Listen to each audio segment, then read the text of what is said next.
Hi guys, welcome back to our channel. இந்த channel நீங்கள் தான் ஃபர்ஸ்ட் டைம் பார்க்குறீங்கன்னா மறக்காமல் சப்ஸ்கிரைப் பட்டனை தட்டி வச்சுக்கோங்க. வாங்க நம்ம ட்ராமாக்குள்ளே போகலாம். இன்றைக்கி நம்ம பார்க்க போகிற ட்ராமா என்னன்னு பார்த்தீங்கன்னா டெட் கேமோட அதாவது எபிசோட் 4லேருந்து 8 வரைக்கும் தான்.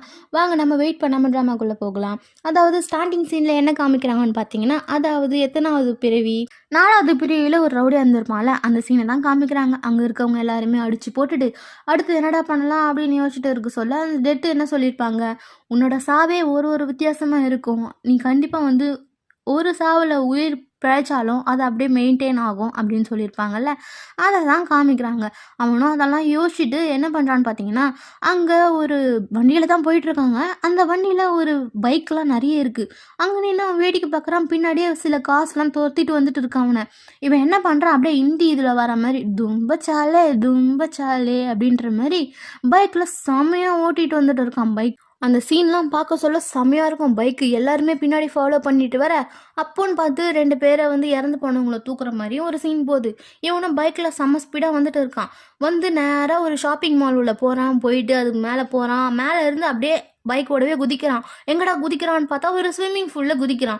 குதிச்சவன் ஃபோனும் கீழே குதிச்சா அங்கே ட்ராக் பண்ணி போயிட்டவங்களோட சிக்னலும் சிக்னல் கட் ஆகிடுச்சு சார் அப்படின்னு சொல்ல அங்கே இருக்கவங்க பிடிங்கடா அவனை அப்படின்னு சொல்லிட்டு துரத்த ஆரம்பிச்சிட்டாங்க.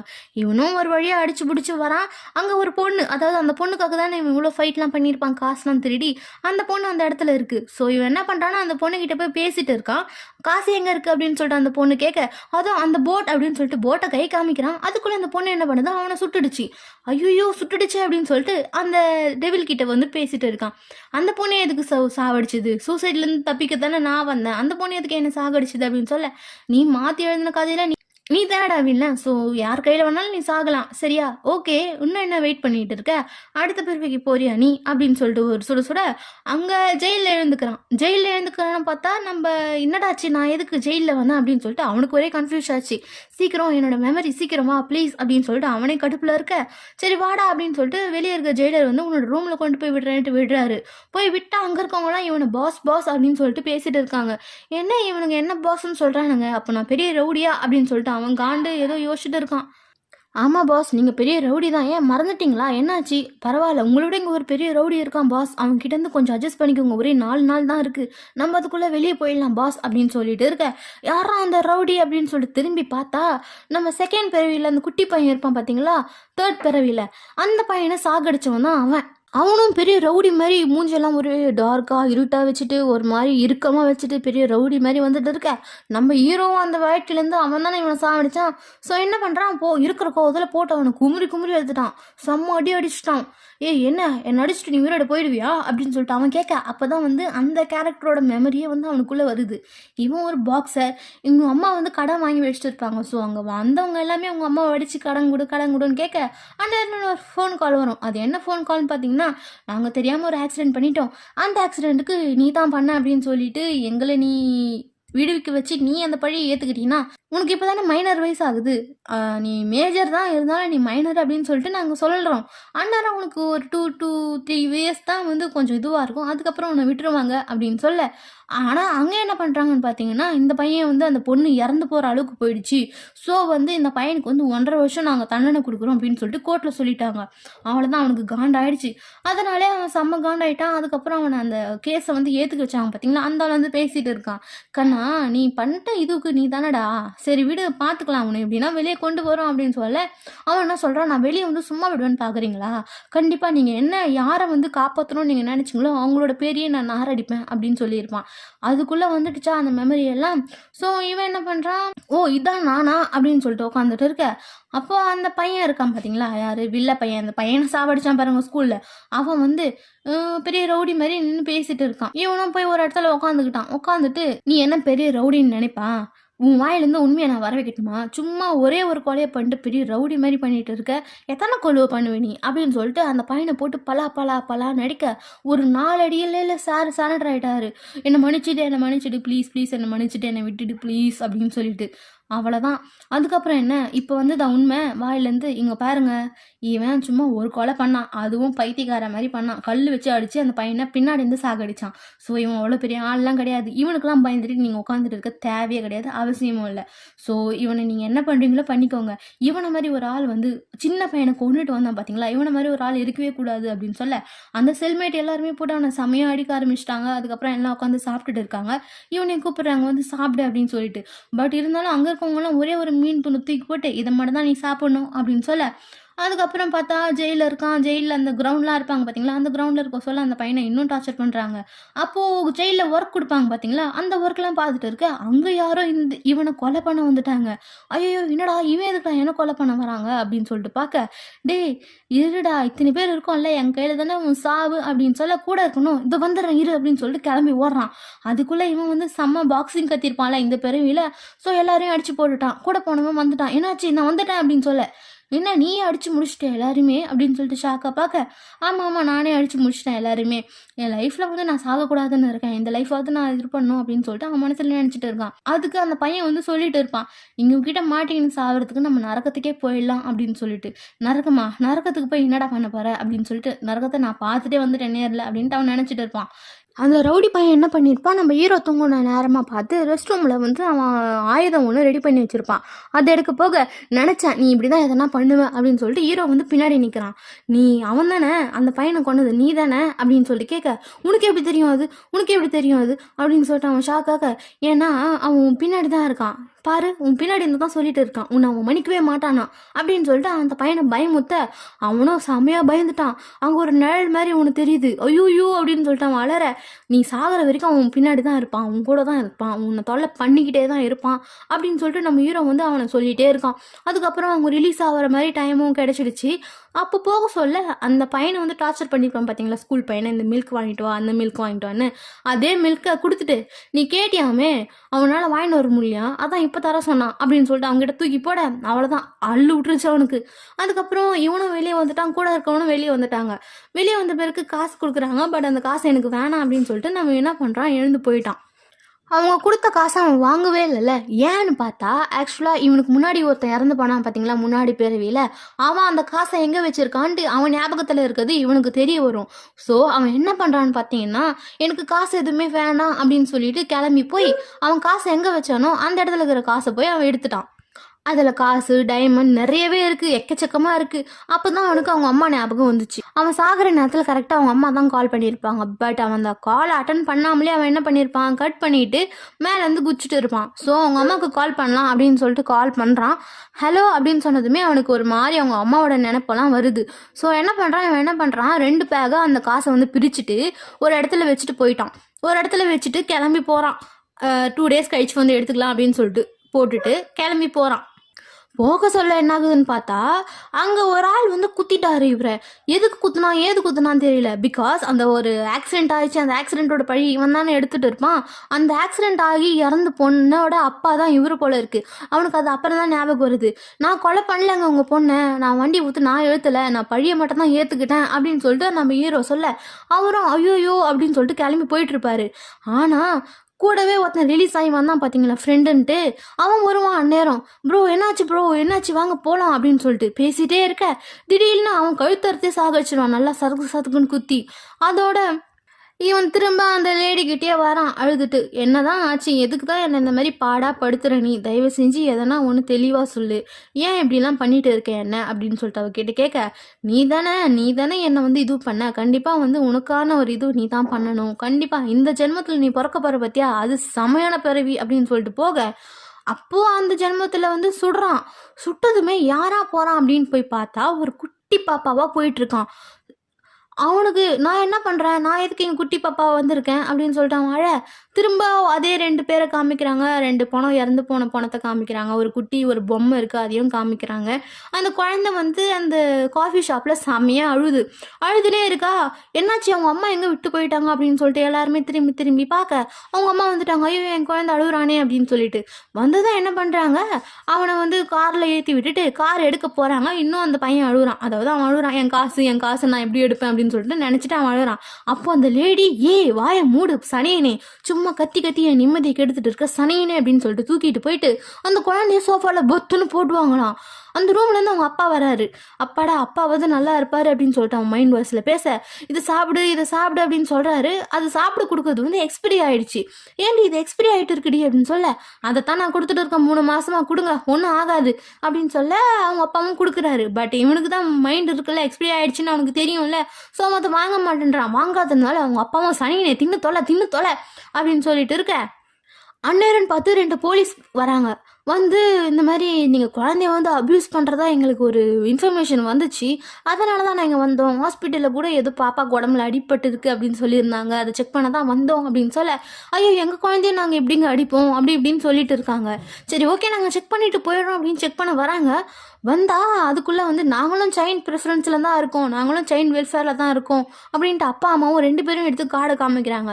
சரி சைல்டு வெல்ஃபேரில் இருக்கவங்க எப்படி வந்து குழந்தைய வந்து அப்யூஸ் பண்ணுவாங்க அப்படின்னு சொல்லிட்டு அந்த போலீஸும் போனதுமே இந்த குழந்தைய என்ன பண்ணுறாங்க, பொத்துன்னு எடுத்து கீழே போட்டுருவாங்களாம். அந்த குழந்தை இறந்தே போச்சு பாவம். அதுக்குள்ளே வந்து திரும்ப அந்த பொண்ணுக்கிட்டே வந்துட்டான். என்ன அப்பா அம்மா அவங்க ஒரு பிள்ளையை போட்டு இப்படி பண்ணியிருக்காங்க அப்படின்னு சொல்லிட்டு அவங்ககிட்ட கேட்க, இதுதான் இப்போ இருக்க உங்களோட நிலமை. ஸோ இந்த மாதிரி நீ நிலைமைகளை தான் நீ வந்து இது பண்ணி ஆகணும், உனக்காக என்ன பண்ணுறதுன்னு தெரியல அப்படின்னு சொல்லிட்டு சரின்ட்டு திருப்பியும் ஒரு சுடுறாங்க. சுட்டு தான் ஒரு கேரக்டரில் போகிறான். இந்த கேரக்டர் வந்து ஐயோ நான் எங்கே இருக்கேன் இப்போ அப்படின்னு சொல்லிட்டு சுற்றி பார்க்க, அவன் காசு வச்சுருப்பான் பார்த்தீங்களா, அந்த மெட்ரோ ஸ்டேஷனோட தான் இருப்பான். ஐயா வந்துட்டேன் சாமி, ஐயோ லேட் ஆயிடுச்சு, 2 நாள் ஆயிடுச்சு, சீக்கிரம் போய் காசு எடுக்கணும் அப்படின்னு சொல்லிட்டு போகிறான். போக சொல்ல பார்த்தா அது ஆல்ரெடி எடுக்க போகிறாங்க. இருங்க என்னோட காசு தான், அது என்னோட இதுதான் அப்படின்னு சொல்லிட்டு போய் அவனும் அதை எடுத்துட்டான். எடுத்து முடிச்சுட்டு திரும்பி பார்த்தா ஃபுல்லாக செவத்தில் ஃபுல்லாகவே நம்ம இவனோட ஃபோட்டோ தான் இருக்குது. என்னது நான் ஒரு மாடலா, அப்போ நான் இந்த பிறவியில் மாடலாக இருக்கேனா, பரவாயில்லையே, நான் காசு சம்பாதிச்சாலும் பரவாயில்ல சம்பாதிக்கினாலும் பரவாயில்ல, செம்மையாக இருப்பேன் போல இருக்கே அப்படின்னு சொல்லிட்டு அவன் வீட்டுக்கு போயிட்டு நியூஸ் பேப்பர் எடுத்து பார்த்தா அந்த குழந்தைய சாகடிச்ச அப்பா அம்மாவை தான் போலீஸ் பிடிச்சிட்டு போகிறாங்க. ஓ இதுங்களுக்கு வேணும், இன்னமும் வேணும் அப்படின்னு சொல்லிட்டு இருக்க. அப்புறம் அவனோட ஃப்ரெண்டு கால் பண்ணி பார்ட்டிக்கு வரலையாடா நீ அப்படின்னு சொல்லிட்டு கேட்குறது, வரேன் அப்படின்னு சொல்லிட்டு வராங்க. அதுக்கப்புறம் அந்த பார்ட்டிக்கு ஒருத்தன் வரான். அவன் யாருன்னு பார்த்தா ஃபர்ஸ்ட் எபிசோடில் நம்ம ஹீரோவை இன்டர்வியூ எடுத்திருப்பான் பார்த்தீங்களா, அந்த ஆள் தான். அவன் வந்ததும் ஓ செம்ம நைஸ் டு மீட் யூ அப்படின்னு சொல்லிட்டு பேசிட்டு இருக்க, நம்ம ஹீரோ ட்ரிங்க் பண்ணிட்டு இருப்பான். ஓ நீயும் நானும் மீட் பண்ணியிருக்கோமே எப்போ அப்படின்னு சொல்லிட்டு அந்த ஆள்கிட்டே ஒரு நக்கலாக பேசியிருப்பான் பாருங்க. அப்படியா சரின்னு போக அப்படியே நெக்ஸ்ட் டே மார்னிங் வந்து தூங்கிட்டு இருக்கான். அவன் அண்ணன் வரான், ஃபோன் பண்ணுது, டே வாடா என் கூட காஃபி ஷாப்பில் ஒர்க் பண்ணுறான், நான் கிளம்ப போகிறேன்டா அப்படின்னு சொல்லிட்டு கூட்டிகிட்டு போய் காஃபி ஷாப்பில் ஒர்க் பண்ண வைக்க, அங்கன்னு பார்த்து நம்ம ஹீரோயின் வரா. யாரு நம்ம ஹீரோயின் வரா, லீஜேயோட கேர்ள் ஃப்ரெண்ட் வரா ஜீசு. அவளை பார்த்ததும் இவனுக்கு வந்து பழைய ஞாபகங்கள்லாம் கண்ணில் ஓடிட்டே இருக்கு. அவங்க 2 பேரும் எப்போ மீட் பண்ணாங்க, எப்படி மீட் பண்ணாங்க, அதெல்லாமே. நம்ம ஹீரோ வந்து இப்போ இருக்க ஹீரோ வந்து வெச்ச கண்ணு வாங்காமல் அந்த ஹீரோயினை பார்த்த மாதிரியே உட்காந்துட்டு இருக்கான் பாவம். அவனுக்கு என்ன பண்ணுறதுன்னு தெரியல, ஒரு மாதிரி உள்ளுக்குள்ளெல்லாம் போயிட்டுருக்கு. அவளை வந்து எனக்கு இது வேணும் அது வேணும்னு ஆர்டர் பண்ணுறா. அதை ஆர்டர் பண்ணி கொடுக்க சொல்ல அவன் கை நடுங்குது. அதை அப்படியே பார்த்துட்டு இருக்க அவனோட அண்ணனை வந்து கேட்குறான், என்னடா ஆச்சு, அந்த பொண்ணுக்கிட்ட ஏன்டா இப்படிலாம் அவன் நடுங்கிட்டு இருக்கேன், அந்த பொண்ணு எப்பவுமே வரும்டா, அங்கே வந்து தான் உட்காந்து ஒரு புக்கெல்லாம் ரிலீஸ் பண்ணியிருக்குடா அந்த பொண்ணு அப்படின்னு சொல்லிட்டு இருக்க. ஓ புக் ரிலீஸ் பண்ணியிருக்கா அப்படின்னு சொல்லிட்டு எந்த புக் அப்படின்னு சொல்லிட்டு அவன் ஆன்லைனில் போட்டு பார்க்குறான். அதில் வந்து இவளோட லைஃப் மாதிரி தான் இருக்கும். என்னோட இந்த சக்ஸஸுக்கு ஒருத்தர் முக்கியமாக காரணம், அவர் இல்லைன்னா என்னால் இருக்க முடியாது அப்படின்னு சொல்லிட்டு. அதுக்கப்புறம் தான் அந்த போஸ்ட்டில் பார்ப்பாங்க. அந்த போஸ்ட்டில் வந்து ஒரு ஸ்டார்டிங் சீனில் ஒரு மணி பேக் கொடுத்துருப்பா பார்த்தீங்களா, அந்த மணி பேக் வந்து அவளுக்கு கிடைச்ச அவார்ட்லேருந்து வந்த காசு தான் அவள் கொடுத்துருப்பா. ஸோ இவன் தப்பாக நினச்சிட்டு இருப்பான். ஸோ அவள் அந்த புக்கை எழுதியிருப்பா பார்த்தீங்களா, அந்த புக்கை என்ன பண்ணுறான், இவன் போய் படிக்கிறான் எடுத்து. அவனுக்கு கண்ணெல்லாம் கலங்கிடுச்சு. ஆக்சுவலாக ஹீரோவோட வாழ்க்கையை தான் அவள் வந்து ஒரு புக்கு மாதிரி எழுதியிருப்பா. அப்போ ஹீரோ கூட பேசிட்டு போயிட்டுருப்பா, எனக்கு வேறு யாரும் கிடைக்க மாட்டாங்க, என் லைஃப்பில் எப்பவுமே நீ தான் அப்படின்னு சொல்ல, உன் லைஃப்பில் நான் தான், என் லைஃப்பில் நீ தான், நம்ம 2 பேர் லைஃப்பில் நம்ம 2 பேர் மட்டும்தான் அப்படின்னு சொல்லிட்டு ஜாலியாக பேசியிருப்பாங்க. அந்த லைன் எல்லாமே அந்த புக்கில் இருக்குது. இவனும் அந்த புக்கு படித்து முடிச்சுட்டு என்ன பண்ணுறான், ஹீரோயினே பார்த்துட்டு இருக்கான். ஓ நான் தப்பு பண்ணிட்ட போல இருக்குது அப்படின்னு சொல்லிட்டு. அதுக்கப்புறம் நெக்ஸ்ட் டே ஹீரோயின் வருவா. வந்ததும் ஒரு அந்த அவள் குடிக்கிற ட்ரிங்கு கொடுத்துட்டு ஒரு கேக்கும் கொடுத்துட்டு இந்த கம்பெனியோட இது அப்படின்னு சொல்லிட்டு பேசிட்டு, என்னோட கதை ஒன்று இருக்குது, நான் அதை உங்ககிட்ட சொல்லட்டுமா, சொன்னால் நீங்கள் புக்காக உங்களுக்கு எழுதுறதுக்கு இதுவாக இருக்கும்ல, உங்கள் புக்கை நான் படிச்சிருக்கேன் அப்படின்னு சொல்ல, சரி ஓகே சொல்லுங்கள் அப்படின்னு சொல்லிட்டு நம்ம ஹீரோயினும் கேட்டுட்டு இருக்கா. அதுக்கு முன்னாடி இந்த புக்கில் எனக்கு சைன் பண்ணி கொடுக்குறீங்களா ப்ளீஸ் அப்படின்னு சொல்லிட்டு கேட்க, அவளும் சைன் பண்ணுறா. அந்த புக்கில் சைன் பண்ணுறதுக்கு வந்து அந்த பெண்ணை யூஸ் பண்ணுறான். அந்த பென் எந்த பெண்ணுன்னு பார்த்தா நம்ம ஹீரோயினுக்காக வாங்கி வச்சிருந்த பென் தான். அது அவங்க அம்மா வந்து ஹீரோயின் கிட்ட கொடுத்துருப்பாங்க போல இருக்குது. அதுக்கப்புறம் ஒரு நாளும் ஹீரோயின் வர வரைக்கும் நம்ம ஹீரோ வெளியே வெயிட் பண்ணி அவளை கூட்டிகிட்டு வந்து கதையெல்லாம் கேட்டு நல்லா ஃபுல்லாக சொல்லிட்டு இருப்பான். இந்த மாதிரி நான் இந்த ஒரு 12 லைஃப் இருக்குது, ஒரு லைஃப்லேயும் அவன் எவ்வளோ கஷ்டப்படுறான் அது மாதிரிலாம் சொல்லிட்டு இருக்கேன். நீங்கள் கதையை சொல்கிறத பார்த்தா எனக்கு ஒருத்தர் ஞாபகம் வருது. ஸோ இனிமேல் நான் அந்த காஃபி ஷாப்க்கு வருவானானே தெரியல அப்படின்னு சொல்லிட்டு இருக்கேன். சரி ஓகே அப்படின்னு சொல்லிட்டு வெளியே போனால் செம மழை பெய்யுது. அவளும் போயிட்டுருக்கா. இவனும் கொடையை கொண்டு போயிட்டு இந்தாங்க இதை வச்சுக்கோங்க அப்படின்னு சொல்லிட்டு கொடுத்துட்டு போக, அண்ணன் பார்த்து ஆஃபீஸ்க்கு போயிட்டான். காஃபி ஷாப்புக்கு போயிட்டா ஏதோ கீழே விழுந்து உடஞ்சிடுச்சு. அதெல்லாம் எடுத்து க்ளீன் பண்ணிகிட்டு இருக்கேன். ஒரு ஆம்புலன்ஸ் சவுண்ட் கேட்குது எங்கேயோ போகிற மாதிரி. அங்கே இருக்கவங்க வந்து காஃபி ஷாப்பில் இருக்கவங்க என்ன பேசிக்கிறாங்கன்னு பார்த்தா, பாவம் அந்த பொண்ணு எப்பவுமே இந்த ஷாப்பில் தான் வந்து காஃபி குடிச்சிட்டு இருப்பா, ரெகுலர் கஸ்டமர் இந்த ஷாப்புக்கு அப்படின்னு சொல்லிட்டு இருக்க. அப்போ அவனுக்கு அள்ளு விட்டுருச்சு. ஐயோயோ அப்படின்னு சொல்லிட்டு செம்ம ஸ்பீடாக ஓடுறான். ஸ்பீடாக ஓட சொல்ல வந்து உனக்கு பிடிச்சவங்க இறந்து போயிட்டா எப்படி இருக்கும் அப்படின்னு சொல்லிட்டு அந்த கேட்டிருப்பா, அந்த டெவில் கேட்டிருப்பா. அதெல்லாம் ஞாபகம் வருது. இவனும் போகிறான். போய் பார்த்தா அதே ரெட் கலர் கூட கீழே கிடக்கு. இவனுக்கு செம்ம ஷாக் ஆகிடுச்சு. ஐயோ என்னை விடுங்க, எனக்கு தெரிஞ்சவங்க தான் அப்படின்னு சொல்லிட்டு அங்கே நின்று கத்தி அழுதுட்டு இருக்கான். அப்போன்னு பார்த்தா எதிர்க்க தான் நம்ம ஹீரோயின் இருப்பா. ஹீரோயினை பார்த்தா தான் அவனுக்கு கொஞ்சம் மனசு இதுவாகிட்டு இருக்கும். ஹீரோயினும் கூட்டிகிட்டு போயிட்டு கையில் கட்டெல்லாம் போட்டு விட்டுட்டு இருப்பா. என்னாச்சு, ஏன் அப்படி பார்க்குறீங்க அப்படின்னு சொல்லிட்டு கேட்க, இல்லை நீங்கள் கத்துனீங்கல்ல அதை பார்த்தா நான் என்னை பார்த்த மாதிரியே இருக்குது. எனக்கு ரொம்ப பிடிச்சவங்க இறந்து போயிட்டாங்க. அது என்னால் ஜீர்ணிக்க கூட முடியல, அதை என்னால் நம்ப கூட முடியல. நானும் இப்படி தான் கத்தி கத்தி அழுதுட்டு இருந்தேன். என்னால் ஒன்றும் பண்ண முடியல. சாரி, இதுக்கு மேலே உங்களை நான் மீட் பண்ணுவேன்னான்னு தெரியல அப்படின்ட்டு வந்து அவகிட்ட சொல்லிட்டு இருக்கான். அவங்கிட்ட சொல்லி முடிச்சுட்டு இவ்வளோ என்ன பண்ணுறா, லீசியோ அந்த அவனோட ஃபெனரல் டோமுக்கு தான் போயிட்டு செமையாக அழுதுட்டு இருக்கா பாவம். அவள் அழுதுட்டு பார்த்துட்டு இவனும் தூரத்துலேருந்து பார்த்துட்டு இருக்கான், எனக்காக தான் அழறா போல அப்படின்னு சொல்லிட்டு. அதுக்கப்புறம் அவன் போய் அவனோட கலரையே அவனே பார்க்குறான். பார்த்துட்டு இருக்கும்போது பின்னாடி அவங்க அம்மா வந்து உனக்கு என்ன பையன் வேணும், யாரை பார்க்கப்பா வந்து அப்படின்னு சொல்லிட்டு கேட்க, அவனுக்கு அவங்க அம்மாவை பார்த்ததுமே செம்ம ஷாக் ஆகிடுச்சு. ஐயோ நான் அம்மாவை விட்டுட்டேனே தனியா அப்படின்னு சொல்லிட்டு, இல்லைம்மா நான் தெரியாமல் மாற்றி வந்துட்டேன் அப்படின்னு சொல்லிட்டு அவன் கிளம்பி போயிட்டு அவங்க அம்மாவும் செம்மையாக அழுதுட்டு போயிட்டு இருக்காங்க. அவங்க அம்மா போனது தான் அவனுக்கு அழுகே வருது. அதுக்கப்புறம் அவங்க அம்மாவுக்கு நான் எதனா ஹெல்ப் பண்ணணும் அப்படின்னு சொல்லிட்டு அந்த காசு கூட ஒரு லெட்டரை வச்சுட்டு அவங்க வீட்டுக்கு கூட்டிகிட்டு போயிட்டு அந்த வீட்டில் அந்த காசு பணத்தை வந்து வச்சுட்டு கடகடன்னு செம்ம ஸ்பீடாக ஓடி வந்துட்டான் பாவம். அவன் வர நேரத்தில் அவன் தலை மேலே ஏதோ விழுற மாதிரி ஒன்று வருது. அண்ணன் பார்த்து அவன் எழுந்துக்க, ஓ இது கனவா அப்படின்னு சொல்லிட்டு கனவுலேருந்து அதுக்கப்புறம் ஹீரோயினும் வந்துட்டு அவங்க 2 பேரும் ஜாலியாக பேசிட்டு இருக்காங்க. ஆப்போசிட்டில் ஒரு ஜோடி வருது. அந்த ஜோடியை பார்க்கறதுக்கு இவங்க 2 பேரும் அப்போ பாஸ்டில் இருந்தாங்க பார்த்தீங்களா, அதுதான் ஞாபகம் வருது நம்ம ஹீரோவுக்கு. ஸோ சரி உண்மையை சொல்லிடலாம் அப்படின்னு சொல்லிட்டு நம்ம ஹீரோ என்ன பண்ணுறான், உங்ககிட்ட நான் சொல்லணும் அப்படின்னு சொல்லிட்டு நம்ம ஹீரோயின் கிட்ட சொல்லுறான். அவன் சொல்லும்போது ஒரு பாஸ்ட் ஒன்று ஞாபகத்துக்கு வருது. அது என்னன்னு பார்த்தா ஹீரோயினோட ஆஃபீஸில் இருக்க எல்லாருமே ஒரு பார்க்கு போயிருப்பாங்க. பாரில் தான் நம்ம ஹீரோ ஒர்க் பண்ணிகிட்டு இருப்பான். அப்போது உனக்கு பாய் ஃப்ரெண்ட் இருக்கா சொல்லுமா, நான் செட் பண்ணி விட்டுறேன் அப்படின்னு சொல்லிட்டு நம்ம ஹீரோயினோட பாஸ் சொல்ல, ஹீரோயின் வந்து கடகடன்னு போய் நம்ம ஹீரோ கையை பிடிச்சிட்டு, இவன் தான் என்னோட பாய் ஃப்ரெண்ட் லீஜுசு, இவன் கூட தான் நான் எப்பவுமே இருப்பேன், இவன் என்னை ரொம்ப நல்லா பார்த்துப்பான், ஸோ இவனை தான் எனக்கு ரொம்ப பிடிக்கும் அப்படின்னு சொல்லிட்டு இருப்பாங்க எல்லாரும் முன்னாடியுமே. அதெல்லாமே அவனுக்கு ஞாபகத்துக்கு வர அவனும் ஏதோ சொல்லிட்டு இருக்கான். அவன் சொல்ல அந்த ஒரிஜினல் கேரக்டரே வந்து சொல்கிற மாதிரி இருக்குது.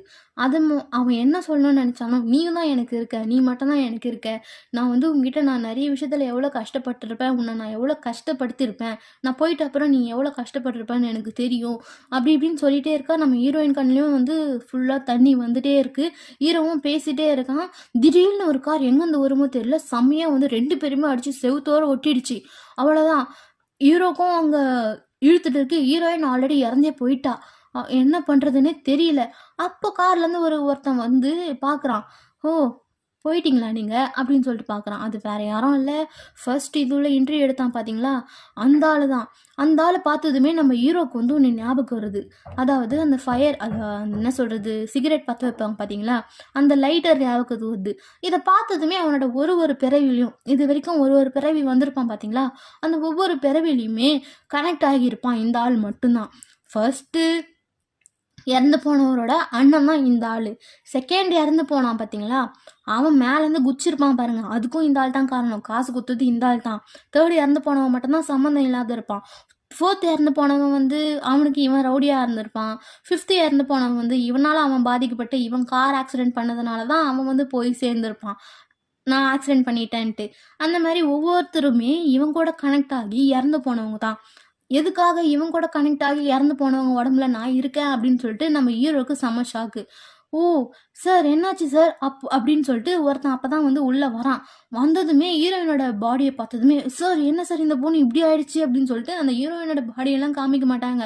"நீயும் இழுத்துட்டு தான் இருக்கியாடா, நீயும் சாகுடா" அப்படின்னு சொல்லிட்டு அந்த ஆளு என்ன பண்ணுவான், நம்ம ஹீரோவையே வந்து ஃபுல்லா மூச்சு அடைக்க வச்சு கொன்னுட்டு இருப்பான். அவ்வளோதான். நம்ம ஹீரோயின் செத்துட்டதும், நம்ம ஹீரோ என்ன பண்றான், அந்த எல்லுக்கு வந்துட்டான். அந்த லேடி இருக்க இடத்துக்கு வந்து செம்மையா அழுகுறான். என் ஜிசோ இறந்துட்டா, என் ஜிசோ இறந்துட்டா அப்படின்னு சொல்லிட்டு செம்ம ஸ்பீடா ஓடி வந்து, "என்ன இவ்வளோ நாள் வந்து பாடுபட்டனால, இப்போ நீ சாவு. நீ போய் நான் எவ்வளோ கஷ்டப்படணும், அதே கஷ்டத்த நீ அனுபவி" அப்படின்னு சொல்லிட்டு துப்பாக்கியால ஒரு சுடு சுட்டுருவான். அதோட என்ன ஆகுது அப்படின்னு சொல்லிட்டு தெரியல. இதோட சீசன் 1 வந்து முடிஞ்சு போச்சு. சீசன் 2 வந்து நான் டக்கு டக்குன்னு போட ஸ்டார்ட் பண்றேன். சீசன் 2வும் ரிலீஸ் ஆயிடுச்சு. அதுல இன்னும் 4 எபிசோட் தான் இருக்கு. கண்டிப்பா நான் போஸ்ட் பண்ணிடுவேன். டாடா பாய் பாய்.